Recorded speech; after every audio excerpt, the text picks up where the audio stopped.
इतना कुछ करने के बाद, मतलब रोड पर हिंदुओं के खिलाफ सड़कों पर नारा लगाने के बाद जिहादी अपने घर में सुरक्षित लौट जाते हैं, सिर्फ इसलिए कि हिंदू बहुत ही सहिष्णु है।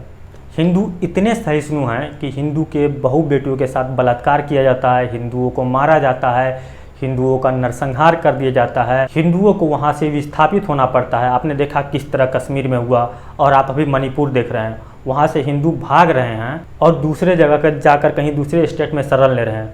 उसके बाद भी हिंदू सब कुछ भूलकर अपने घर को लौट जाता है, कोई रिएक्शन नहीं देता। कितना भी अत्याचार ये लोग करें, हिंदू चुप है आज। नमस्कार दोस्तों, वीडियो को लाइक कीजिए, चैनल को सब्सक्राइब कीजिए और बेल आइकन दबाइए ताकि हमारी हर वीडियो की नोटिफिकेशन सबसे पहले आपको मिल सके। राहुल गांधी का 1 महीने पहले बयान आया था कि इंडियन यूनियन मुस्लिम लीग, जिसे मुस्लिम लीग के नाम से जाना जाता है, वो एक सेकुलर पार्टी है। अब आप बताइए, जिसके नाम में मुस्लिम लग गया वो सेकुलर कैसे ना हो? और जो राहुल बाबा बोलेंगे तो वो सेकुलर होगा ही, क्योंकि कांग्रेस पूरी तरह से सेकुलर पार्टी है।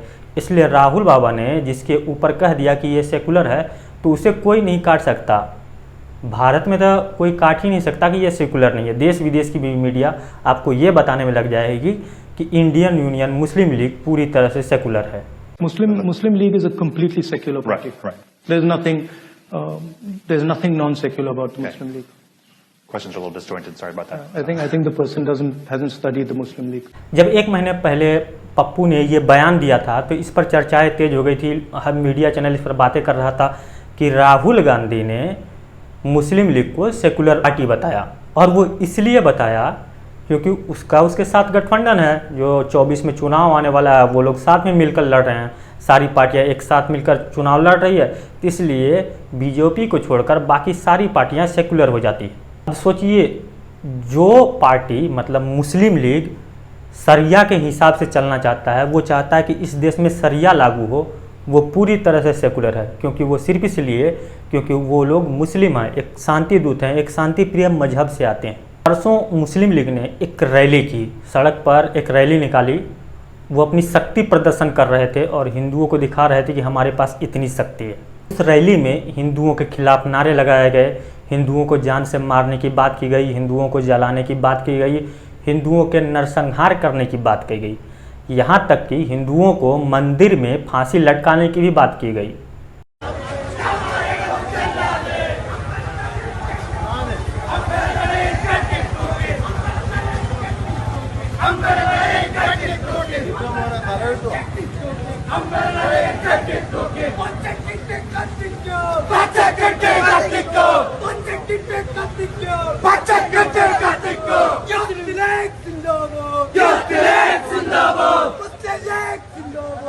वो सड़कों पर उतरकर हिंदुओं को डराने की कोशिश कर रहे हैं और खुलेआम हिंदुओं के नरसंहार की बातें की जा रही है मुस्लिम लीग के द्वारा। अब बताइए, इससे ज़्यादा सेकुलरिज्म आपको कहाँ मिलेगा? ये देश ही डाइवर्सिटी का देश कहा जाता है। यहाँ अलग अलग धर्म, मजहब, पंथ, समुदाय के लोग रहते हैं, इसलिए इस देश को यूनिटी में डाइवर्सिटी कहा जाता है। और इसी डाइवर्सिटी में बहुत सारे ऐसे कीड़े हैं, दीमक हैं, जो इस देश को खा रहे हैं। और वो जो हिंदुओं को मारने की बात करते हैं, वो पूरी तरह से सेकुलर पार्टी है। अब बताइए, हिंदुओं को जो मारने की बात करे वो सेकुलर कैसे ना हुआ? हिंदू बाहुल देश में हिंदुओं के मारने की बात करते हैं। एक समय था जब आज़ादी के बाद ये लोग यहीं पे रुक गए थे, भारत के ही हिंदुओं के टुकड़े पर पलकर आज हिंदुओं के गले काटने की बात कर रहे हैं। अब सिर्फ ये बात नहीं कर रहे हैं, हिंदुओं के गले काटे जा रहे हैं इस देश में। हर दिन कोई ना कोई ऐसी घटना आपके आंखों के सामने से गुजरती होगी कि किसी जिहादी ने किसी हिंदू को, हिंदू बच्ची को, या हिंदू लोगों को, मतलब हिंदू समुदाय के लोगों को कहीं मार दिया तो कहीं रेप कर दिया। इस तरह की घटनाएं आपके सामने हर दिन कहीं ना कहीं गुजरती होगी। इतना कुछ करने के बाद, मतलब रोड पर हिंदुओं के खिलाफ सड़कों पर नारा लगाने के बाद ये जिहादी अपने घर में सुरक्षित लौट जाते हैं, सिर्फ इसलिए कि हिंदू बहुत ही सहिष्णु है। हिंदू इतने सहिष्णु हैं कि हिंदू के बहू बेटियों के साथ बलात्कार किया जाता है, हिंदुओं को मारा जाता है, हिंदुओं का नरसंहार कर दिया जाता है, हिंदुओं को वहाँ से विस्थापित होना पड़ता है। आपने देखा किस तरह कश्मीर में हुआ, और आप अभी मणिपुर देख रहे हैं, वहाँ से हिंदू भाग रहे हैं और दूसरे जगह पर जाकर कहीं दूसरे स्टेट में शरण ले रहे हैं। उसके बाद भी हिंदू सब कुछ भूलकर अपने घर को लौट जाता है, कोई रिएक्शन नहीं देता। कितना भी अत्याचार ये लोग करें, हिंदू चुप है आज। वो सिर्फ इसलिए कि हिंदू सहिष्णु है। जिस दिन हिंदू उठ खड़ा हुआ उस दिन ऐसा नरसंहार होगा इस देश में जिसकी किसी ने कल्पना नहीं की होगी। आपने 2002 के गुजरात दंगों में देखा आपने क्या हुआ, जब वहाँ पर 59 हिंदू कार सेवकों को ट्रेन में जिंदा जला दिया गया। उसके बाद गुजरात के इतिहास में ये दर्ज हो गया कि हिंदुओं अगर एक बार उठ गया तो फिर तुम कोई भी हो, इससे फर्क नहीं पड़ता। इससे पहले भी हमारे इतिहास में बहुत सारे ऐसे उदाहरण हैं जहाँ पर एक एक करके मुस्लिम आक्रांताओं को काट दिया गया हिंदू सम्राटों के द्वारा, हिंदू राजाओं के द्वारा। इसलिए हिंदू को मत उकसाया करो। जिस दिन ये उठ जाएंगे उस दिन जहाँ से आए थे फिर वहीं भेज दिए जाओगे। आज नफरत के बाज़ार में प्यार बांटने वाले सब चुप हैं। पप्पू से लेकर पिंकी तक, गाली वाली मैडम जिसे सुप्रिया श्रीनेट के नाम से जाने जाते हैं, वो ज़ोर ज़ोर से हल्ला करके अपना पक्ष रखती है। मतलब उससे ये लगता है कि अगर मैं ज़ोर से बोलूँगी तो मैं सही साबित हो जाऊँगी। सो कॉल्ड पत्रकार, लिब्रांडू, सेकुलर लोग आज कुछ नहीं बोल रहे हैं। इस बात पर कोई चर्चा नहीं हो रही है कि केरल के सड़कों पर हिंदुओं को मारने की बात की जा रही है, खुलेआम उन्हें जिंदा जलाने की बात की जा रही है, क्योंकि ये लोग खास समुदाय से हैं, एक मजहब से हैं।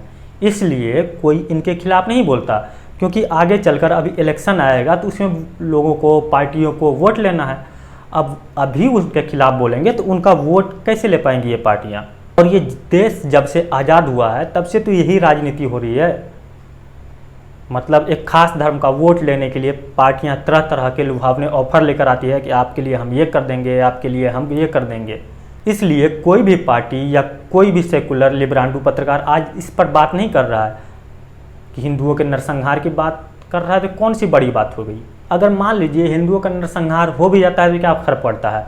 आपने कश्मीर में देखा, कश्मीर में कैसे हिंदुओं का नरसंहार किया गया, लेकिन उसके बाद क्या फ़र्क पड़ा। अगर मान लीजिए 100 करोड़ का हिंदू समाज है, उसमें से 10-20 लाख लोग मर भी जाते हैं हिंदू, तो किसी को क्या ही फर्क पड़ेगा और जनसंख्या कितनी घट जाएगी हिंदुओं की। लेकिन अगर यही एक शांति प्रिय समुदाय का मर जाए तभी देश में दंगे हो जाएंगे, आग लग जाएंगे, शांति प्रिय मजहब खतरे में पड़ जाएगा, माइनॉरिटी खतरे में पड़ जाएगी। जो लोग हिंदुओं को मारने की बात करते हैं वो आतंकवादी तो बिल्कुल नहीं है। ये लोग भटके हुए नौजवान हैं जो समय के साथ भटक जाते हैं। वो उनकी एक किताब है जिसमें लिखा हुआ है कि काफिरों की हत्या कर दो, जहाँ मिले उसे मार दो। मतलब हिंदुओं की हत्या कर दो, जो मूर्ति पूजा करते हैं उन्हें मार दो। तब उस किताब को पढ़कर ये लोग और क्या करेंगे। आखिर उस किताब को पढ़ने के बाद ये लोग ऐसा करते हैं तो इनमें इनकी क्या गलती है। ये लोग तो बस अपनी उस किताब को फॉलो करते हैं और हिंदुओं के गले काटते हैं, जो आपको केरल के सड़कों पर दिखाई देता है। ये लोग तो बस भटके हुए लोग हैं जो शांति स्थापित करना चाहते हैं। अब मान लीजिए 100 करोड़ हिंदू हैं और सारे हिंदू मर जाते हैं तो इस देश में शांति ही शांति होगी। और ये लोग यही चाहते हैं कि हिंदुओं को मार दिया जाए तब इस देश में शांति होगी, क्योंकि इस देश पे पहला अधिकार तो मुस्लिमों का है। हिंदू तो सेकेंड क्लास सिटीजन है और प्रायोरिटी जब से ये देश बना है प्रायोरिटी इन खास धर्मों के लोगों को दिया जाता है। और ये न्यूज़ आपको ज़्यादा जगह सुनने को भी नहीं मिला होगा। जो ट्विटर पे जो एक्टिविस्ट हैं, जो हिंदू धर्म के बारे में बात करते हैं, या जो राइट विंग के लोग हैं, बस वही इस पर बात कर रहे हैं, वही इस चीज़ को शेयर कर रहे हैं। आपको कहीं कहीं आपको न्यूज़ चैनलों पर ये चीज़ें देखने को मिलेंगी। ज़्यादातर आपको इंग्लिश के चैनलों पर ये चीज़ें देखने को मिलेंगी कि ताकि लोगों को समझ ही नहीं आए भाई ये बंदा कहना क्या चाहता है। मतलब देखिए ये सब एक साजिश के तहत ही किया जा रहा है। इंग्लिश के चैनल पर आधा से ज़्यादा भारत के लोग इंग्लिश नहीं समझते हैं, तो इस न्यूज़ को इंग्लिश चैनल पर डाला जाएगा, वो बंदा एंकर आएगा, इंग्लिश में बकचोदियाँ करेगा, चल जाएगा। लोग इंग्लिश न्यूज़ चैनल तो देखते नहीं हैं और हिंदी न्यूज़ चैनल पे आपको बहुत कहीं कहीं आपको ये न्यूज़ें मिलेंगी। चलिए मुस्लिमों ने यह बात बोला तो इतना आउटरेज नहीं हो रहा, इतना हो हल्ला नहीं हो रहा। चलिए हम 1 मिनट के लिए इस बात को उल्टा कर देते हैं। कोई हिंदू समुदाय था, रोड पर हिंदुओं की भीड़ जा रही थी और हिंदुओं ने ये नारा लगा दिया कि हम मुस्लिमों को मस्जिद में फांसी पर लटका देंगे, मुस्लिमों का नरसंहार कर देंगे, मुस्लिमों को काट देंगे। तब सोचिए इस देश में क्या होता। हर जगह आग लगाए जाते, हिंसा की जाती, हिंदुओं के घर जलाए जाते, सरकारी संपत्ति का नुकसान होता। ये सब चीज़ होने के बाद सो कॉल्ड सेकुलर पत्रकार अपने बिल से निकल जाते, पप्पू से लेके पिंकी तक अपने बिल से निकल जाते, लिब्रांडू सेकुलर लोग सब बिल से निकलकर अपना आरआर करना शुरू कर देते, यानी रंडी रोना शुरू कर देते ये लोग कि मुस्लिमों के साथ इस देश में अत्याचार हो रहा है, हिंदुओं को भगवा आतंकवादी सिद्ध कर दिया गया होता। अब तक आपको याद होगा जब 26/11 का हमला हुआ था और कसाब अगर जिंदा नहीं पकड़ा जाता तो उसे तो भगवा आतंकवादी सिद्ध कर ही दिया गया था। वो तो अच्छा हुआ कि वो जिंदा पकड़ा गया। उसी तरह अगर ये बात हिंदुओं ने कही होती तो अब तक यूएन में इस मुद्दे को उठा दिया गया होता, तरह तरह के आर्टिकल लिखे गए थे, लेख छापे गए होते कि देखिए बहुसंख्यक समाज कर रहा है अल्पसंख्यकों पर जुल्म, नरसंहार की बातें की जा रही है, बड़े बड़े अक्षरों में मोटे मोटे हेडलाइनों में ये सब चीज़ें दिखती है आपको। लेकिन वही अगर मुस्लिम करता है जो एक भटका हुआ नौजवान है तो इस चीज़ का कोई आउटरीच नहीं होता, कोई इस पर खुले से बात नहीं करता। इनका इकोसिस्टम इतना मजबूत है कि अगर यहाँ पर कुछ होता है तो यूएन में उस चीज़ की बात होती है, देश विदेश के मीडिया इस पर चर्चा करते हैं। लेकिन हिंदुओं के नरसंहार की बात कर रहे कोई मुस्लिम समुदाय या मुस्लिम लोग या मुस्लिम भीड़ या किसी का भी ऐसा कुछ होता है तो ये बात भारतीय मीडिया में ही दब जाती है, बाहर नहीं निकल पाती। कोई रवीश कुमार जैसे लोग इस पर बात नहीं करेंगे, अजीत अंजुम, बरखा दत्त, अभिसार शर्मा, साक्षी जोशी, इस तरह का कोई भी लिबरांडू पत्रकार इस पर अपनी राय नहीं रखेगा, क्योंकि ये हिंदुओं के खिलाफ किया गया है। और ये जो कारण है सबसे बड़ा हिंदुओं का सेकुलर होना, हिंदुओं के सेकुलर होने के कारण ही ये तथाकथित लोग जो खुद को भटके हुए नौजवान को ही साबित करने लगेगा, ये आतंकवादी लोग इस देश में जो बाहुल समाज है उसके नरसंहार की बात करते हैं, उसे मारने की बात करते हैं, सिर्फ इस देश में सेकुलर लोगों के कारण। बाकी आप क्या सोचते हैं इन मुद्दों पर? अगर आपकी कोई राय या कोई विचार है तो आप कमेंट के जरिए हमें दे सकते हैं।